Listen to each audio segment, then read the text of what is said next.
我是瓜皮儿。绿箭侠第5季前情提要。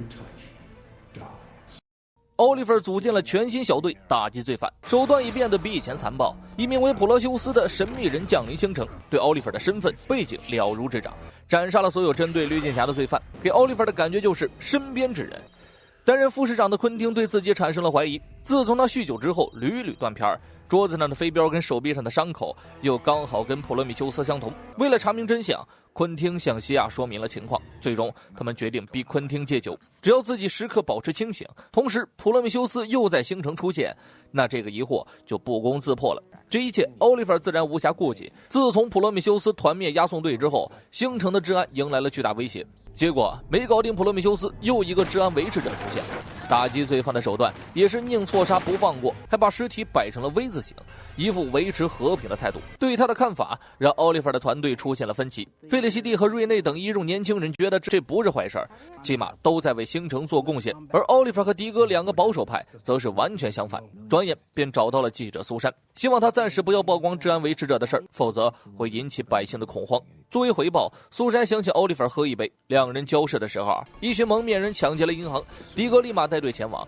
抵达后却发现被人提前制止，就剩一口气的劫匪告诉他们是治安维持者干的。奥利弗查明了死者的身份，曾为劫匪邓肯效力，可现在没有邓肯和其他人的尸体，显然他们见到治安维持者后跑掉了，也调取了银行监控，找到了治安维持者的形体特征，并通过死者伤口判断出了他的子弹口径。于是他们打算同时寻找这双方势力。在一顿打听之后，迪哥他们找到了星城唯一贩卖这种口径子弹的店家，可老板从未见过对方的真正面目，被迪哥一顿暴揍。哥几个一问才知道，今天迪哥暴力的原因，自从他越狱后就成了逃犯，今天是孩子2岁生日，自己连去看一眼的机会都没有。同时伊芙琳和罗莉也在寻找邓肯的同伙，一顿钓鱼之后，老色批同伙上钩了。不过这货早就不干那种勾当了，为了活命，他把邓肯抢劫的规律说了出来，从距离警局最远开始，逐步向内，富贵险中求。此时邓肯他们已经出手了，治安维持者抢先一步赶到，并射伤一名劫匪。在他准备爆头的时候，被绿箭侠一剑阻止，可以以暴制暴，但不要无脑杀人，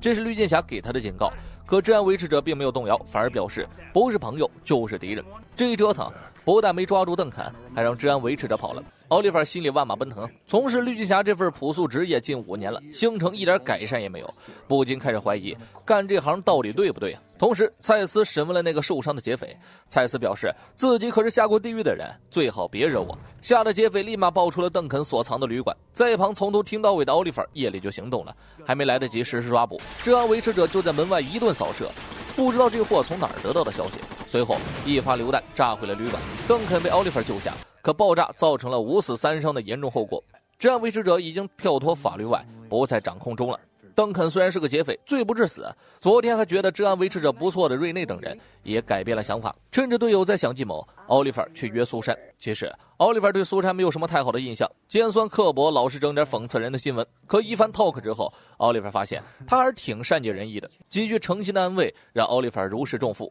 很快迪哥就打来了电话，他们的计划是抢银行。几个人装成劫匪的模样进了银行，由伊芙琳和柯蒂斯在门口放哨，结果俩孩子被治安维持者偷袭，以柯蒂斯的命来要挟他们喊来绿箭侠。正如他所说，非友即敌。随后奥利弗一键3连与治安维持者打了起来，奈何对方没有下线，奥利弗再强也无法硬扛子弹，虽然困住了对方，但还是被治安维持者给跑了。随后奥利弗把邓肯送到了警局，天亮后继续当起了市长，也是不怕猝死。妹妹则是把昆汀的事告诉了他，听说了经过之后，奥利弗背后又是一凉。他一直以为普罗米修斯只是比较了解绿箭侠罢了，没想到对方还知道自己的身份，这下麻烦更大了。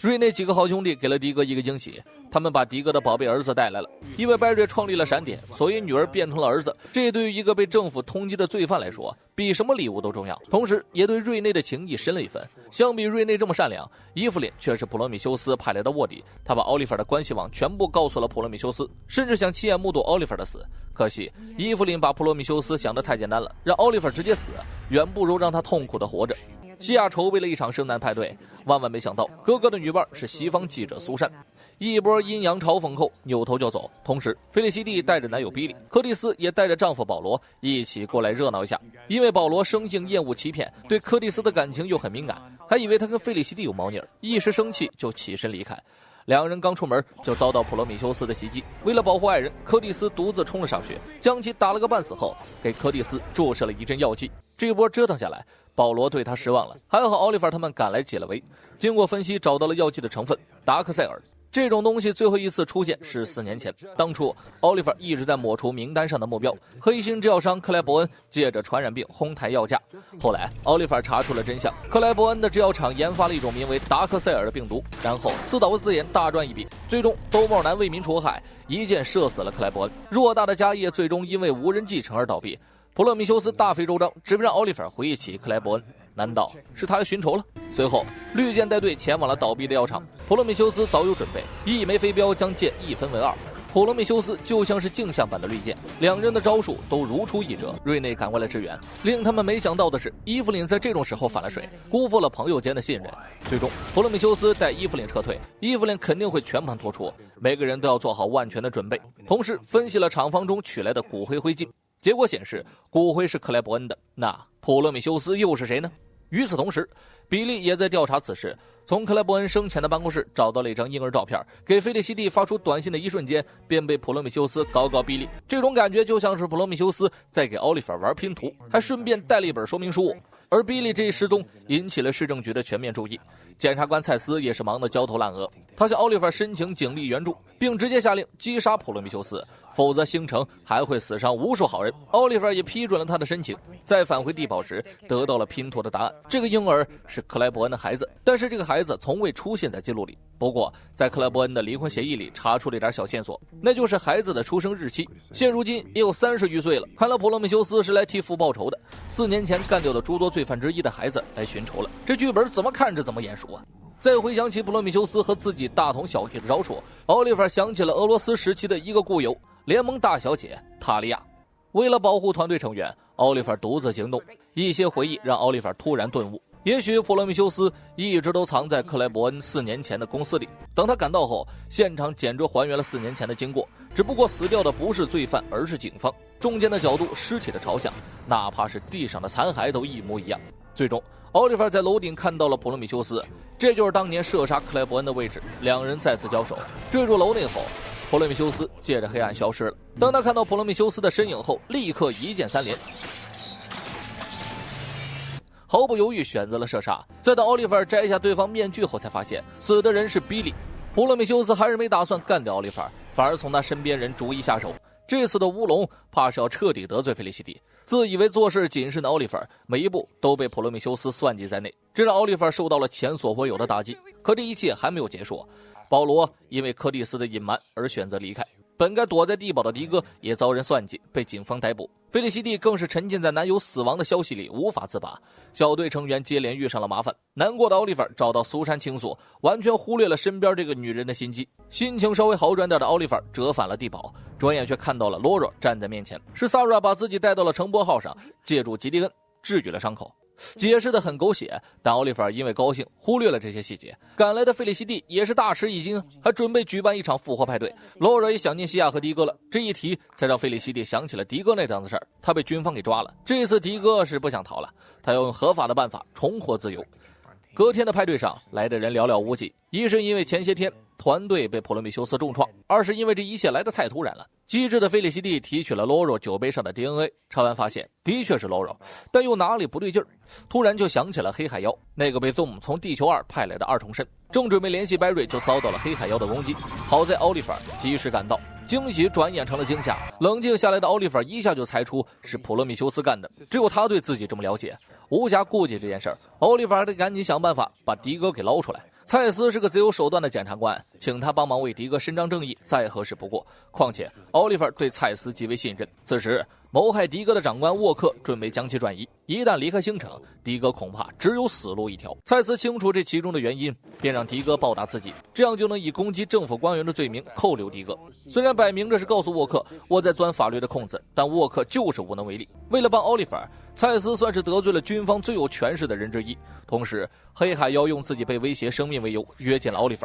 却不知自己已经中了费里西蒂的计。黑海妖本想帮奥利弗抓住普罗米修斯，在两人会谈之时，费里西蒂立刻让埋伏在周边的瑞内克利斯出手，这完全超出了奥利弗的计划。迫于无奈制服了黑海妖，也因为这件事跟费里西蒂大吵一架。其实奥利弗打心里还是相信黑海妖本质不坏，但菲利西蒂只想为男友报仇，因为意见不合，菲利西蒂佯装系统故障放走了黑海妖，实际上在水中放置了纳米追踪器，打算借此让黑海妖带着自己去找普罗米修斯。果不其然，黑海妖却碰头了。在奥利弗跟普罗米修斯决斗的时候，菲利西蒂则是跟柯蒂斯阻止黑海妖，可两人着实太菜，奥利弗跟普罗米修斯也难分高下，于是转身去救菲利西蒂，硬扛着声波的攻击。最终柯蒂斯的声波阻尼器起了效果，黑海妖被重新关进了实验室。之后奥利弗和菲利西蒂也各退半步，也萌生了寻找下一个黑金丝雀的想法。终成名为缇娜的女人刚好拥有这般实力，她的故事又要从粒子加速器爆炸说起。曾身为中城警员的缇娜卧底在了犯罪集团内部，因为身份暴露被抓住，她的搭档兼男朋友文森惨遭毒手。恰好此时粒子加速器发生了爆炸，席卷了正在绝望呐喊的缇娜。自那之后，缇娜四处行侠仗义，并且不受任何人的约束，这种特质被奥利弗一眼看中，留团队去调查她的踪迹，自己则是跟蔡斯想办法在这不多的时间里为迪哥洗脱冤屈。沃克的权力实在太过恐怖，即便蔡斯掌握了他犯罪证据也无济于事，这事儿可能还得另想其他办法。于是奥利弗委托费利西蒂黑入国家安全局，在里面寻找能够扳倒沃克的实锤，自己则是带队找到了忠诚的缇娜。可惜他不愿意受到约束，也对绿箭团队不感兴趣，谈话那是相当的不顺利。天一亮，奥利弗就联络了当地的局长辛格，当然是以绿箭侠的身份，顺便让闪电侠证实了一下自己的身份，这才得知了缇娜4年前的事儿。看来缇娜是打算为文森复仇，知道了动机就好行动了。当晚就顺着网线前去看人，等赶到时，缇娜已经用声波震死了一个帮凶的大脑。好在柯蒂斯提前准备了声波阻尼器，当奥利弗追上逃跑的缇娜时，又一次被拒绝。复仇才是他后半生的目标。连续2次吃瘪，奥利弗索性直接去找缇娜的仇人，从根源解决问题。可当年被暗物质改变的不仅仅是缇娜，还有仇人肖恩，他能够控制声波。毫无准备的缇娜陷入了昏迷，赶到的奥利弗也只能眼睁睁地看着肖恩逃跑。这种人留着迟早是个祸害，所以奥利弗摘下面罩，坦诚面对了缇娜，只有联手才能抓住肖恩。猛男的连环追求动摇了缇娜，最终众人联手歼灭了肖恩的组织。可缇娜还是开枪杀了肖恩，大仇得报后转身离开，奥利弗也没有留他。回到星城后，菲利西蒂带来了好消息，他已经找到了推翻沃克的证据，但是怎么得到的不想告诉奥利弗。然后这份匿名文件给蔡斯提供了帮助，他很高兴告诉迪哥，你自由了。2天后，市长办公室迎来了一个客人，正是缇娜。复仇之后，他没有如释重负，反而觉得心里空虚，所以缇娜想加入小队，并且说出了自己的真名戴娜·德里克，与罗罗本名戴娜·罗罗兰斯如此相似，看来一切都是命中注定。戴娜加入，迪哥回归，道上的是奥利弗终于可以不用亲自上阵，腾出大部分时间处理市长的摊子，再加上昆汀戒酒成功，奥利弗的团队如虎添翼。首先召开了发布会，感谢蔡斯为迪哥伸张正义，因为此刻的沃克已经成为了逃犯，并带领一众武装分子越狱，抢走了核弹发射器。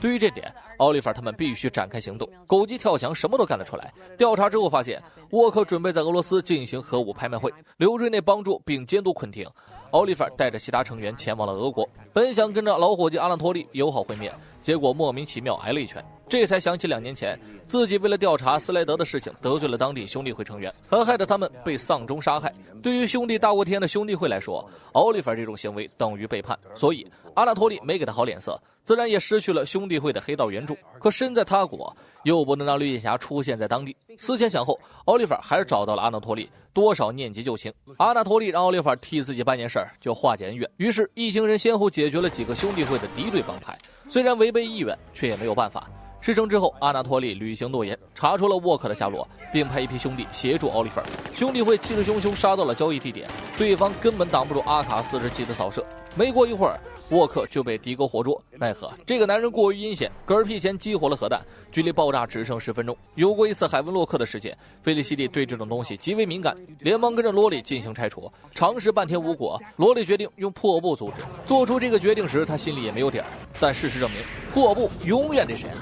完事后，迪哥把沃克交给了军事法庭，一行人整了这么高的小鸟伏特加后折返星城。当时阻止核弹爆炸，罗里的破布耗尽了最后一丝能量，现在他就是一块抹布。为了不拖后腿，罗里打算退出去寻找修复的办法。表面上跟奥利弗缠绵的苏珊，背地里却依旧在调查他，更从一个哥们手里得来了一张照片，是当年在俄罗斯的绿帽弓箭手。虽然没有露面，但奥利弗和绿箭侠同时出现的几率太低，这足以证明奥利弗的身份。